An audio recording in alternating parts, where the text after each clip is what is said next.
I'm back! I really hope you guys enjoyed the last USA video. That was definitely like the biggest video I've ever created in my life. Something that covered one of the biggest things I've ever done in my life. So, I don't know, it felt really good to see a lot of people messaging me and commenting on the video, showing their support for that video. That was like a huge endeavor. So yeah, it's out now and I'm excited to now have free time to be able to work on whatever project's next. Now, initially I wanted to do something a little bit more light than the topic I'm going to be talking about today, but I can't really control when inspiration strikes. So I guess this is what we're going to be talking about today. So today I'm going to talk about support local. And it's a time to support and shop local and maybe find a new local business that you don't even know existed. So what is support local or supporting local? Well, it's kind of in the name. It's supporting local businesses and supporting small businesses over the big box stores of the world. I feel like this movement over the last 5 years has definitely had a lot more momentum. A lot of it probably due to COVID-19 and small businesses struggling. So then there's an extra drive to go and support your local businesses. It seems like a super nice and wholesome sentiment, right? Well, I'm about to shit all over it. But before I do, I want to give a quick preface to this video. I find that a lot of YouTube video essays can easily blend opinion with factual documentary. So while I am going to try and present evidence for my arguments, there's a lot of theoretical and anecdotal evidence to support my argument. So take my theory on things as, well, just that, a social theory of why people do things and what the results of these actions could be. Okay, now that we're done with the disclaimers, why am I the asshole that hates supporting local businesses? Well, I've been working at a local business in my hometown for the past 8 months. I live in Calgary, Canada, and we sell a lot of Calgary-owned sodas, Calgary-owned soap companies, Canadian coffee beans, Canadian hair and makeup products. Along with this, we also sell a lot of bougie brands and products. Brands like Malin and Gertz or Herbivore, where you can buy a deodorant for $35. And a common thing with all of these items, bougie and the local brands, is that they are all very expensive. Because of this and the location of this business, this shop attracts a lot of young, wealthy customers. And over my time of working here, I've heard so many different customers come in with so much praise and compliments and overwhelming positivity for how great it was that we were supporting local businesses and that we were a local business ourselves. And I started to wonder over time, why is this specific demographic of young, wealthy people seem to care so much and love with such passion that we are a local business and that we're selling locally made items? What makes them care more than just the average person? I mean, no disrespect to the cause. I think it's good to support good companies more than bad ones, and companies that are local and small businesses over these big box chains. But why do these wealthy millennials love our store so much? Well, to start, I speculate that young people, especially those who have a certain degree of wealth that would put them in the upper middle class, have some level of uncomfortability with the amount of wealth they have compared to the people around them. Throughout researching for this video, I read the book Uneasy Street, The Anxieties of Affluence, written by Rachel Sherman, where she interviews a variety of wealthy individuals of New York, people who are making over $250,000 a year with millions in assets. And in this book, Sherman finds that wealthy people express all kinds of guilt and uncomfortability with their relative wealth through people feeling so uncomfortable with their lavish $2.5 million property that they considered not even moving into it. In other instances, doing things the hard way by shopping frugally and riding the trains, describing these things as the mental trick I have to play in a way to be okay with having so much and coming from so little. Or even outright admitting that they do feel guilt and they have to downplay it when talking to family who are less fortunate than them. If you were ever curious about how wealthy people view their wealth, this book is super insightful. But even without having this book as evidence, I don't think it's a tough argument to sell that rich people must feel a little bit uncomfortable and weird about their relative wealth to the people around them. I believe that there's a glaring disparity that they must see between themselves and other people at their age, but also the homeless, the people waiting at the bus stop while they drive by in their car, but also the people on their TVs who have been born into poverty or have been disenfranchised in one way or another. There's so many reminders around us every day of the wealth disparity that does exist in the world and in your local area. And I feel like anyone living in the world, rich or poor, can see that everyone's life is not the same, and it's not 100% based on how hard you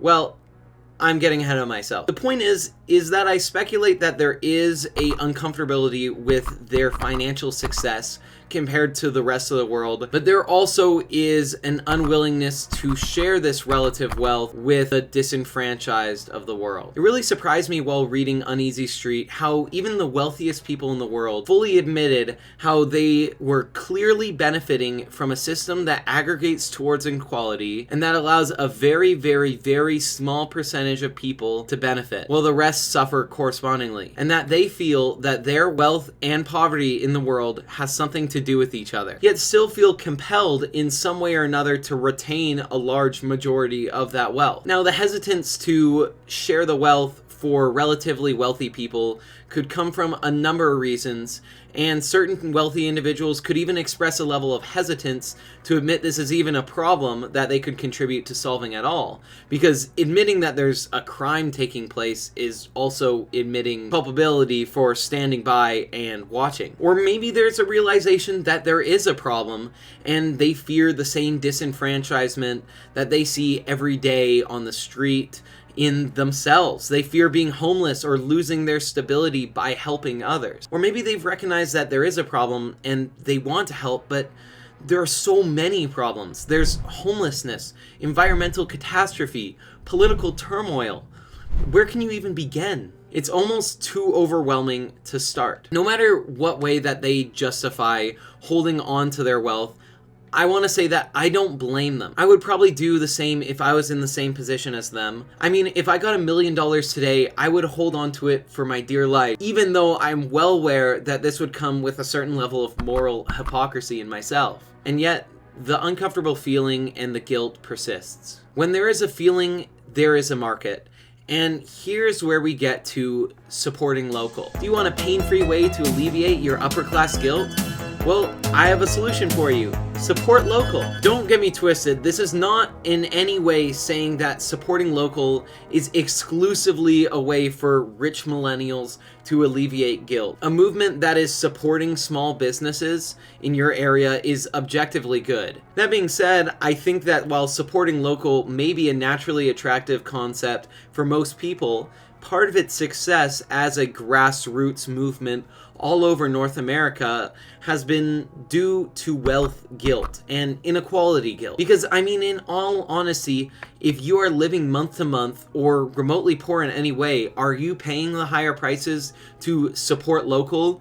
Or are you going to Walmart or Dollarama because it is way cheaper? The support local path is the path of least resistance for wealthy millennials who are uncomfortable about their comparative wealth. I mean, if you're going shopping anyways, why not shop local?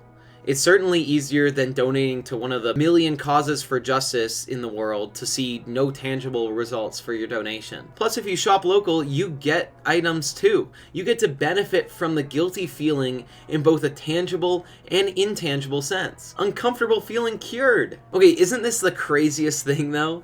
Somehow through the blend of emotions, markets, and the natural and unnatural process of things happening, we have transformed this guilt about having too much money into an excuse to buy more things and feed more into the consumerist system that created this disproportionate wealth in the first place. Philosopher Slavoj Zizek commented on this concept of guilt relief in consumerism at Starbucks. You know, when you enter a Starbucks store, it's usually always displayed in some posters their message, which is, yes, our cappuccino is more expensive than others, but, and then comes the story, we give 1% of all our income to some Guatemala children to keep them healthy. Now, I admire the ingenuity of this solution.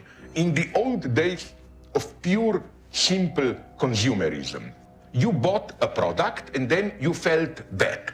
My God, I'm just a consumerist while people are starving in Africa. So the idea was you had to do something to counteract your pure destructive consumerism. For example, I don't know, you contribute to charity and so on. What Starbucks enables you is to be a consumerist without any bad conscience, because the price for the countermeasure for fighting consumerism is already included into the price of a commodity. So again, why do I hate the concept of support local?